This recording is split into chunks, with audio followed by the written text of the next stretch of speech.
Good morning, everyone. Thank you for joining me. How are you? Have a good day, everyone, and God bless you. Alright, now we will come to today's news. This is actually very, very important, especially if you've worked for the Department of Justice, or you're a veteran, or you've had any classified. If you've had any security clearances, or you know anything about classified data, we're gonna read you, ladies and gentlemen, exactly why Trump will yet again circumvent the madness of Democrats' media, very corrupt political system trying desperately to stop him. This is the Justice Department, the Justice Government. The Department of Justice website is restricted data, formerly restricted data subject to automatic declassification. No restricted data is classified under the Atomic Act of 1954. And it goes on to say that it has to be declassified by the Secretary of Energy. Okay. The Secretary of Energy has to declassify the information. Do you want to know who Trump's Secretary of Energy is? A man who campaigned for him? Or was accused of campaigning for him while he was Secretary of Energy? A very, I would say, staunch or intelligent, passionate. I'm not exactly sure if those words fit. But a supporter of President Trump and somebody who is not a Mitt Romney Republican. He's a Trump Republican. And here you have the this when Trump's energy secretary questions mainstream science on human impacts of climate change. This publication, by the way, isn't going after mashed potato brains, our current President Biden, for flooding the country full of strategic petroleum reserves? Gee, wonder how that is impacting climate change. But anyway, Biden's getting sued by environmental groups. But anyway, so you have Trump Energy Secretary, Trump's former energy chief, to push gas exports for Sempra. Okay, based out of Houston. So he is in the oil and gas industry, a Trump Republican, and he would be integral. They would need this man to prove that Donald Trump took classified data from pertaining to nuclear missiles or armament or nuclear, the topic of nuclear weaponry. They would need a Secretary of Energy to say, yeah, that wasn't classified. They're not going to get that. So there are probably numerous other issues as well with what they're trying to accuse Trump of. But here it says right, only designated officials within the Department of Energy may classify. And you would need this until a Secretary of Energy. So any record determined to contain restricted data may not be reviewed for declassification of national security information until the Secretary of Energy or others within the energy has determined that the restricted data markings may be removed. Now again, this was Clinton had actual national geospatial maps of nuclear facilities and adversaries in countries that are adversaries. Okay. McClinton had top secret and special access program intelligence, according to James Comey. On servers running outside of the United States government, they are trying so desperately to get Trump, they are trying with every fiber of their being to get this man. Okay. And Comey said no reasonable prosecutor would prosecute somebody with private servers. This man had boxes, so they're okay with private servers hacked by the entire planet that Comey even stated happened or almost certainly happened.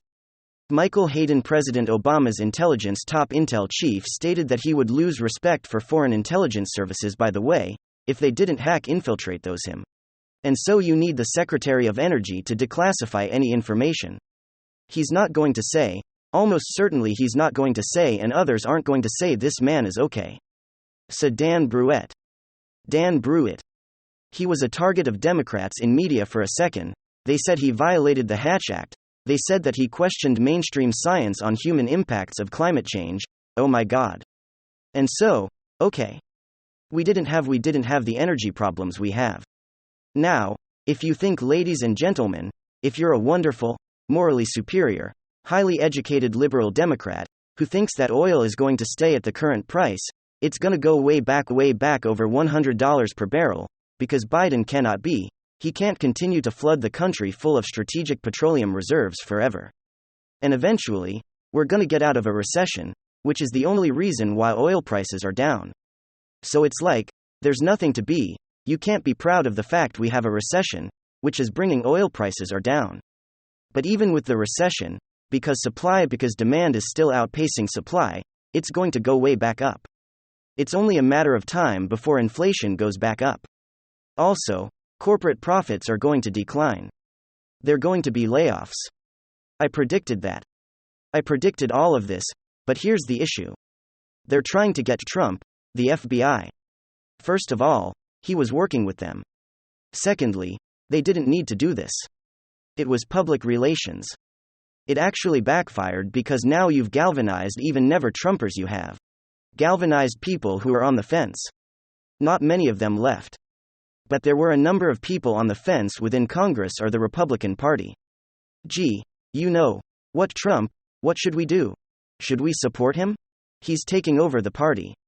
Oh, they're utilizing government agencies. Again, Democrats have a foothold within the Bureau and other agencies. They're going to level these government taxpayer-funded government agencies against not just Trump. Trump is like, not he is the adversary of the moment for Democrats. You think, ladies and gentlemen, that Donald Trump is the primary adversary of Democrats like their nightmare, and in many ways, that's true. But they'll turn anyone into the next Trump. So for a long time, I said, you know, I was thinking to myself, gee, maybe DeSantis might be a better candidate, just because he's more. I want Trump back because I want a great foreign policy and a great economy. We had record highs in a record high in household median income, according to CNN, and a record low in poverty, lowest poverty rate we've had in this country since 1959, when they were recording poverty rates when they started actually. But anyway, and we had a growing economy and we had real wages up. Now we have real wages down 4.4%. We have an economy that's shrinking. We're in a recession, and we have issues with energy and foreign policy nightmares everywhere. So yeah, I want Trump back, but I was thinking now maybe DeSantis has, but they would turn the Santis into the next Trump.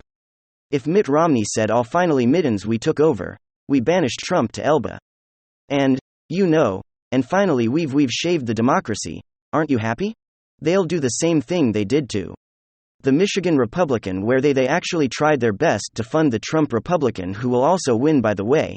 They actually try their best to fund the eventual representative who will win that district in Michigan.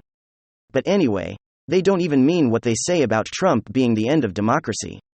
They will call the next Republican the end of democracy. They have read this as a Lincoln Project talking point. The Lincoln Projects of the failed Lincoln Project. Neoconservatives have failed Republicans who plunged the country and the world into endless counterinsurgency conflicts that Trump had to reverse. And then they had their own economic collapse. And then President Obama continued their foreign policy in Libya. And so you vote Trump because you want a completely different foreign policy. You're anti-war. You're the militant political party is actually the left, the Democratic Party. Everybody knows this. But anyway. And if you don't know this, you don't know much about politics. So the Democratic Party is the political party that is more willing to engage in regime changes, interventions, military conflict. That's why they have Lincoln Project, and they're the biggest hypocrites on the planet, because Bernie Sanders is actually a part of the same political side as the former Bush, Cheney and Rumsfeld, people who, by the way, were against marriage equality. So these people, should have been cancelled long time ago, but it's a marriage of convenience. The most hilarious thing is when people say all the good Republicans don't like Trump, well, the good Republicans in 20 years ago, the epicenter of corruption was the Republican Party. Now it's the Democratic Party. See, I haven't given my life. I will never give my life to a political party. Okay, like most wonderful, morally superior liberal Democrats, okay, that their life is both vote blue, no matter who I can call. I call it the way I see it. That's why, there's a big problem. My writing was in the Hill, Huffington Post along when I said Clinton will lose to Trump, people couldn't stand it on the left. So they're like, well, you're a Democrat, aren't you? I was like, well, I was a lifelong Democrat. Then I was like, I didn't. I wasn't born to give my life to a political party. I was born to think critically and to vote for the best candidate possible. Trump is the best candidate possible. The media hysteria, and the false accusations towards him, and all the lies and deceit leveled against him, the Steele dossier, the absurd hoax and myth that he was installed by the Kremlin, there was not a shred of evidence there. And all the quote-unquote evidence was purchased by his direct political rivals. And so the Mueller probe did not indict anyone on conspiring with a foreign intelligence official. That was the key, that was the accusation against Trump. And so Bernie Sanders was cheated in a primary, and then they blamed another country for us knowing about that. So you're talking about beyond Orwellian. This is like Trump goes up against this corrupt system. Bernie Sanders propped it up, and he's the one who gets completely steamrolled every 4 years. Unbelievable. I mean, you need somebody stand up for himself to Trump does that. Bernie Sanders doesn't. And the second he ever did, he would be excommunicated. And like banished, and, they would investigate him like they were trying to years back. But anyway, you would need the help of Trump's energy secretary. Okay, Dan Pruitt. That ain't gonna happen, almost certainly, because he didn't. And then there's the issue of if the FBI went, and by the way, as a disclaimer, I am against any, negative or threatening comments towards any Federal Bureau of Investigation official or agent, and that we need the FBI to protect the country from, madmen and criminal organizations and foreign organizations that want to do us harm. We don't need them to pick a political side. If you're gonna go after Trump's home, where are the raids with Democrats who are actually on video and pictured committing crimes right then and there?